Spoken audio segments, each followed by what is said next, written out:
इस मौके पर हम ये पोस्टर और ये शो आपके सामने पहली बार रख रहे हैं। इस शो में आशुतोष और मैंने इस पर बातचीत आज से लगभग 2 साल पहले शुरू की। इस शो की शूटिंग पिछले साल दिसंबर में शुरू हुई और ऐसा कोई हफ्ता नहीं रहा है पिछले 2 सालों में जिसमें कि स्टार प्लस की टीम और AGPPL की टीम नहीं मिली है और हमने बातचीत नहीं की है और कहानी के एक नए मोड़ के बारे में नए सिरे से सोचने की कोशिश नहीं की है। तो ये 2 साल की हमारी मेहनत है जो आज हम आपके सामने रख रहे हैं। ये शो हमारे लिए महत्वपूर्ण इसलिए भी है क्योंकि हम सब की ज़िंदगी में एक एवरेस्ट होता है। हम सब कोशिश करते हैं कि कुछ ऐसा करें जो इससे पहले हमने नहीं किया है। First of all good afternoon और गौरव शुक्रिया कि आपने इतने सारे लफ्ज़ यूज़ किए हमारी तारीफ में, thank you so much. Actually मेरा रिश्ता टेलीविज़न से बहुत मेरे एक्टिंग करियर के साथ ही रहा था, बिकॉज मेरी पहली सीरियल जो मैंने की थी वो थी कच्ची धूप, जो अमल पालेकर जी ने की थी, चित्रा पालेकर जी। और उसके बाद मैंने सर्कस और बहुत सारी सीरियल्स की, लेकिन जब फिल्म डायरेक्टर बना तो कभी मुझे मौका नहीं मिला कि मैं टेलीविज़न में कुछ करूं। और मौका मैं कहूँगा in terms of a story idea, a script idea, कि ऐसी कोई कहानी हो जो मुझे कहनी हो टेलीविज़न पे, क्योंकि मुझे खुद इतना लगाव है टेलीविज़न से और मैं इतना टेलीविज़न देखता हूँ, इंडिया में ही नहीं फॉरेन शोज़ भी देखता हूँ। तो एक सर्टन स्टैंडर्ड हमारे माइंड में होता है कि हम जब टीवी करेंगे तो क्या हमें करना चाहिए। तो ये जब कहानी मेरे माइंड में आई कि how a girl tries to fulfil her father's dream of climbing Everest, तो मैंने सोचा this is a great blend of drama and adventure, and that's how the genesis of Everest happened. And I am very happy that I am not alone in that, we have Star Plus, because हमेशा मुझे लगा है कि जितना भी innovation है drama में वो हमेशा स्टार प्लस पे देखने को मिलता है। And the vision that they have of cinema, they apply that to television also, and I'm very happy to be collaborating with, well, मुश्किलें तो बहुत ज़्यादा थी इसमें। एक होता है कि जब आप फिल्म बनाते हैं तो मुश्किल है ही, आप टेलीविज़न शो बनाते हैं वो भी बहुत मुश्किल है, बिकॉज आपको जिस तरह से ऑडियंस को मनोरंजन करना है, उनका इंटरेस्ट बरकरार रखना है, तो बहुत मुश्किल काम है। इसमें मुश्किलें ये थी कि मुझे एक ऐसे कास्ट एंड क्रू की ज़रूरत थी जो इन कठिनाइयों का सामना कर सकें, जो जिस कठिनाइयों के साथ हमें शूटिंग करनी पड़ेगी। जैसे हम 12,000 फीट पे जाकर हमें वहाँ पे शूटिंग करना पड़ने वाला था और पड़ा है। -6 डिग्रीज टेम्परेचर में हमको शूटिंग करनी पड़ी है।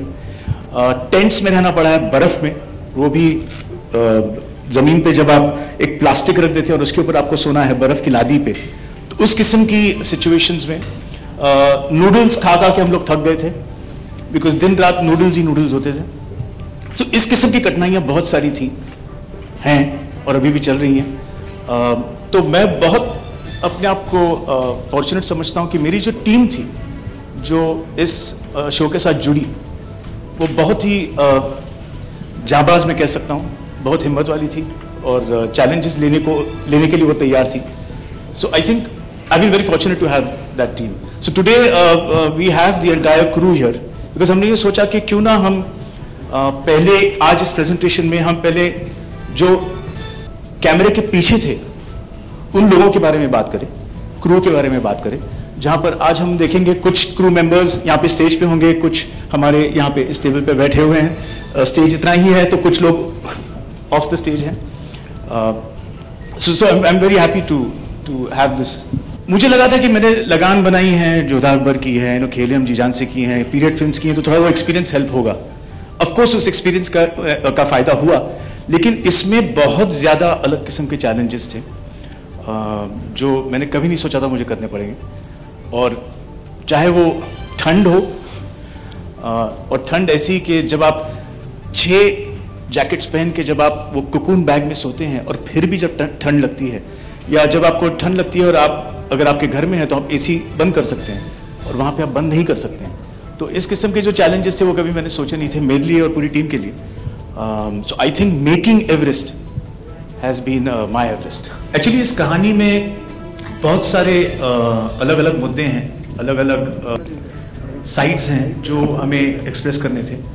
वैसे भी मैं जाना चाहता हूँ कि लंबी फिल्में बनाता हूँ। अगर मैं एवरेस्ट को एज अ फिल्म बनाता कम से कम 15-20 घंटे की होती। तो मैंने सोचा क्यों ना do justice to the story in a format of television, because then I be able to bring in all the characters. इसमें हर कैरेक्टर का अपना एक खुद का एवरेस्ट है, हर कैरेक्टर की अपनी कुछ प्रॉब्लम्स हैं जो वो सॉल्व करना चाहते हैं, और किस तरह से वो प्रॉब्लम सॉल्व करते हैं, ये सब देखना बहुत ज़रूरी था।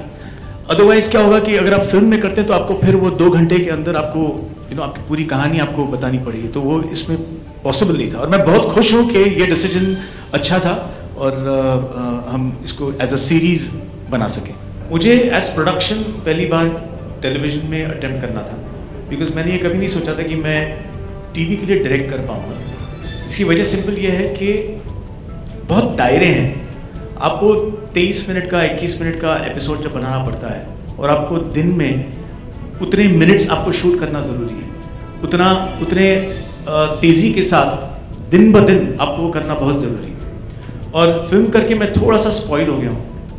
शायद मुझ में वो डिसिप्लिन अब नहीं रही कि मैं एक दिन में उतने मिनट निकाल पाऊँ फॉर टीवी।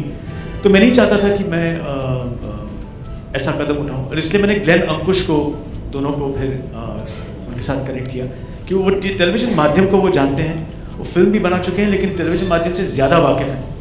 तो वो इसे एक करेक्ट एटीट्यूड के साथ परफॉर्मेंसेस और सबको मद्देनज़र रखते हुए पर्दे पर इस कहानी को ले आएंगे।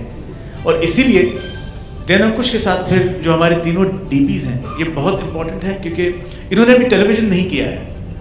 सब अपनी अपनी तरह एडवर्टाइजिंग के बहुत बड़े बादशाह हैं, अपनी अपनी एक्सपर्टीज़ हैं, बहुत सालों की उनकी वो एक एक्सपीरियंस रहा है।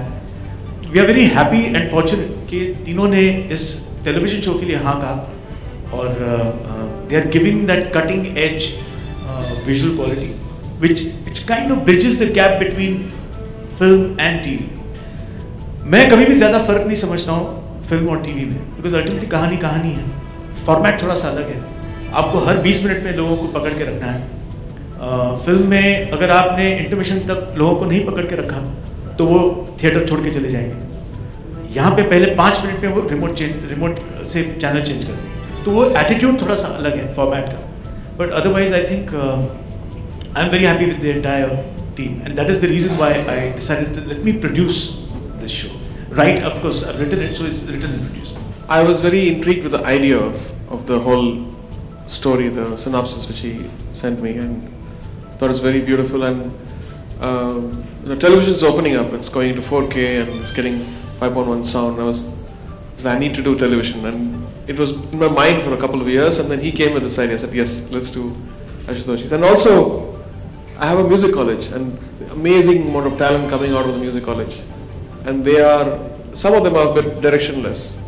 So we set up a company where I've co-scored with them, and I've done the title track, composed the title. The other score, the whole 50 plus 100 episodes are some of them are rearranged, and it needs so much of time to work on. So I have a team of amazing talent, Jerry, Harshvardhan and Arpita, and we're going to add more, all the cream of beautiful talent coming from there helping out. And this is a very good starting place under the mentorship of Ashutosh's for this.